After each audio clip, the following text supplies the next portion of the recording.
Hello అండి, welcome back to our channel Andhra రుచులు by మల్లిక. ఈరోజు మనం సేమియాతో ఒక కొత్త రెసిపీ చూద్దామండి.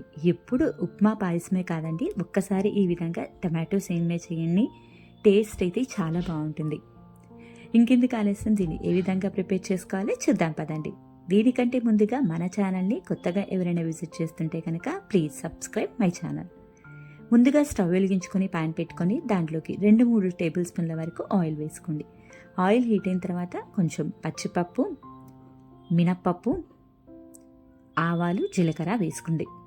దీంతో పాటే ఒక 2 పచ్చిమిర్చిని సన్నగా పొడుగ్గా కట్ చేసి వేసుకోండి. కొంచెం కరివేపాకు కూడా వేసుకోండి. ఇవన్నీ కూడా దూరగా వేగేంత వరకు వేయించుకోండి. ఇవి దూరగా వేగిన తర్వాత ఇందులోనే ఒక 2 ఉల్లిపాయల్ని సన్నగా పొడుగ్గా కట్ చేసి వేసుకోండి. దీంట్లోనే కొంచెం ఉప్పు కూడా వేసుకుని బాగా పచ్చివాసన పోయేంత వరకు మీరు ఫ్రై చేసుకోండి.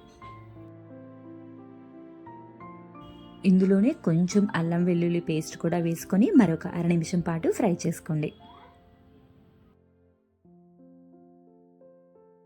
ఈ విధంగా చక్కగా ఉల్లిపాయలు, అల్లం వెల్లుల్లి పేస్ట్ మొత్తం వేగిన తర్వాత ఒక 3 టమాటోలని మిక్సీ జార్లో వేసుకొని ఈ విధంగా ప్యూరీ చేసుకొని వేసుకుందామండి.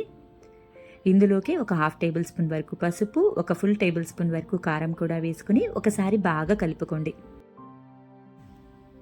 ఇలా ఒక 1/2 నిమిషం పాటు ఫ్రై చేసుకోండి.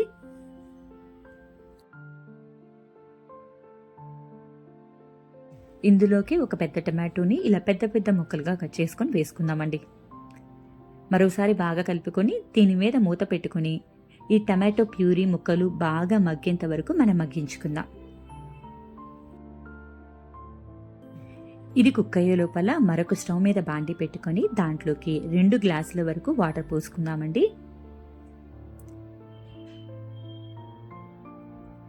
దీని మీద మూత పెట్టుకొని వాటర్ మరిగేంత వరకు మరిగించుకోవాలి. ఈ విధంగా బాగా మరుగుతున్నప్పుడు మనం ఏ గ్లాస్తో అయితే వాటర్ పోసుకున్నామో అదే గ్లాస్తో 1 గ్లాసు సేమియా వేసుకుంటున్నానండి.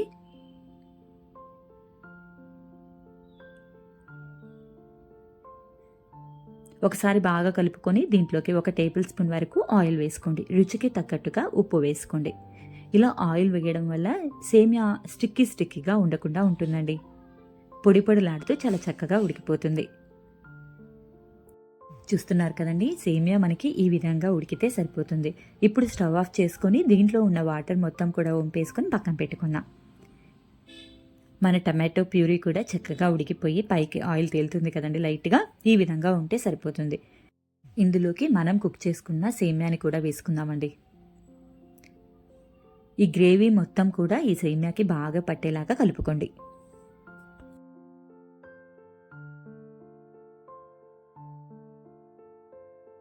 ఇందులోకి సన్నగా తరిగిన కొత్తిమీర కూడా వేసుకొని మరోసారి బాగా కలుపుకోండి.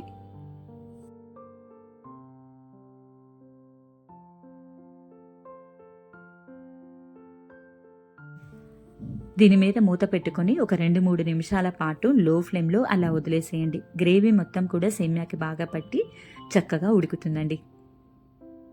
అంతేనండి, ఎంతో టేస్టీగా ఉండే టమాటో సేమియా రెడీ అయిపోయింది. మీరు కూడా ఒక్కసారి ఈ విధంగా ట్రై చేసి ఎలా వచ్చిందో కామెంట్ చేయండి. అండ్ మీకు కనుక ఈ రెసిపీ నచ్చినట్టయితే మీ ఫ్రెండ్స్ అండ్ ఫ్యామిలీకి షేర్ చేయండి. మరిన్ని ఇలాంటి హెల్దీ అండ్ టేస్టీ రెసిపీస్ కోసం మన ఛానల్ని సబ్స్క్రైబ్ చేసుకొని కింద ఉన్న నోటిఫికేషన్ బటన్ని ప్రెస్ చేయండి. Thank you all for watching us.